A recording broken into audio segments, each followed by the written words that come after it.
Life is the center of our existence. One would be tempted to affirm that above all we live. However, our existence does not seem to take place in that modality. The exacerbated materialism in which our existence takes place displaces life from the center of the scene. Our society is organized around production, consumerism, exploitation, efficiency, trade, and propaganda. In other words, our existence seems to have economy as the center of organization of our activities. The struggle of this beginning century is to put life at the center of our existence and to put economy in its proper place, that is, at the service of life. What does it mean to put life at the center of our existence? It means that all human activities must be guided and directed to guarantee the best living conditions. The objective must be to live well, or better yet, the good living, as South American indigenous people would say. This requires a radical change in the way of thinking and in the prevailing ideas in our society. The main of this idea is that we all have the right to a good quality of life and to the satisfaction of all the basic and important needs for the development of our existence and our potentialities. Perhaps the most prevalent idea that goes against the previous idea is the Malthusian concept of struggle for existence. This idea is so widespread and naturalized that it is considered an unquestionable truth. The idea that resources are scarce and insufficient to sustain society as a whole has become so widespread that we accept this idea as something natural. That is, as if it were inscribed in nature. And believing this has its consequences, and very severe indeed, since it creates a scenario for our existence in which reigned every man for himself. It is essential to demolish this myth, because it is perhaps the nuclear and nodal idea that threatens our objective of putting life at the center of our existence. This idea is so dangerous because it puts lives at the center of existence, but to put it at risk, in constant uncertainty, in an imminent threat, that is, ultimately, to introduce fear into life, and therefore in our daily existence.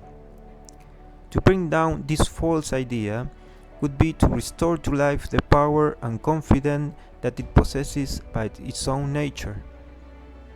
This empowerment of life would bring with it countless changes and benefits. To begin with, each one would stop being so concerned with their own issues and would start to think more collectively and communally, with the consequent generation of new types of spaces and organizations. These organizations would, by nature, be more horizontal, since verticality and social hierarchy are symptoms of the necessary social control in a context of scarcity. The second important question about putting life at the center of our existence is to rethink our relationship with nature and between human beings themselves. The basic relationship can no longer be that of appropriation and exploitation of natural and human resources. It will be necessary to understand that this implies a real attack on life, since it is present in all living beings and their environments. It will require a vision of nature in which the basic relationship is between subject and subject rather than between subject and object, and which therefore is a relationship impregnated with deep respect and even veneration. See nature as the expression of life itself, Does this imply being against progress? On the contrary, it implies ensuring progress. It involves seeing that life itself carries with it its own progress. Man will have to be careful to ensure the continuity of the natural conditions and resources, establishing a more collaborative than extractivist relationship with nature. Man will have to see that he himself is part of nature and that he arises from it. This will allow him to relate in another way to nature, no longer through a relationship of opposition, confrontation, and exploitation, but of complementarity, reciprocity, and community. It is about seeing that we are all part of that current and principle that we call life. In this manner, we see that putting life at the center of existence implies questioning and revising prevailing ideologies and worldviews.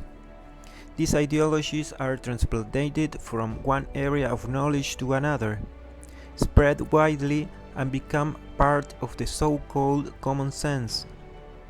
But they are only points of view, ideas, which must simply be replaced by others, healthier and healing.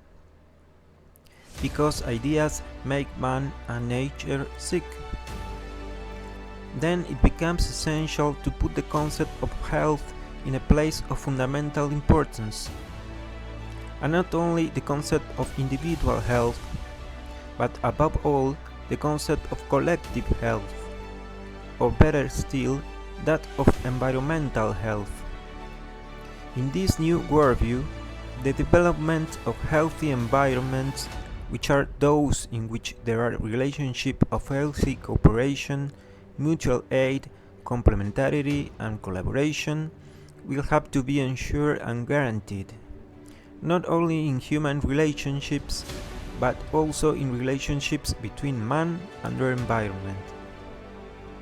Under this concept, each subject of the system fulfills an important and irreplaceable role, with which the fundamental relationship between them will not be able to be that of exploitation and usufruct, but that of cooperation for the satisfaction of a need from which all will benefit. There are no ideas more unhealthy today than that resources are scarce and that therefore we are condemned to a struggle for existence, and that the fundamental relationship between man and nature is that of indiscriminate exploitation and usufruct. Both ideas go hand in hand and feed each other. In short, science must make conscious and assume the ideological content of its own activity. Science is not an aseptic or neutral activity, but is immersed in the ideological field of the dominant culture, and its aims and objectives are ultimately directed by it. In recent years, the commodification of science and education has intensified enormously. This process has been largely justified with the reasoning that science must be useful and respond to social demands and needs. What was not made explicit in that reasoning is that what was intended was for science to respond to the demands and needs of capitalist society. A science that responds only to the parameters of the production of merchandise and consumer goods is a devitalized science. A science where life does not occupy the center of its activities. Science must respond to the demands and needs of society, but of a society that aspires to guarantee the quality of life for all of humanity, that aspires to find possible ways to achieve this goal. A science and a society in which the important parameters and values are not those of productivity, efficiency, and performance, but those of equitable distribution, equality of possibilities, and respect for life. This new science and this new society require a new mentality and a new consciousness.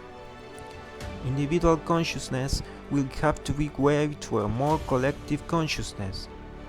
A consciousness does not stop at individual ectodermal limits, but extends and embraces not only the entire humanity, but nature as a whole, and acquires a holistic worldview. A worldview in which humanity and nature form an indissoluble, integrated, and absolutely complementary whole, in which each subject plays a fundamental role for the progress and prosperity of the system.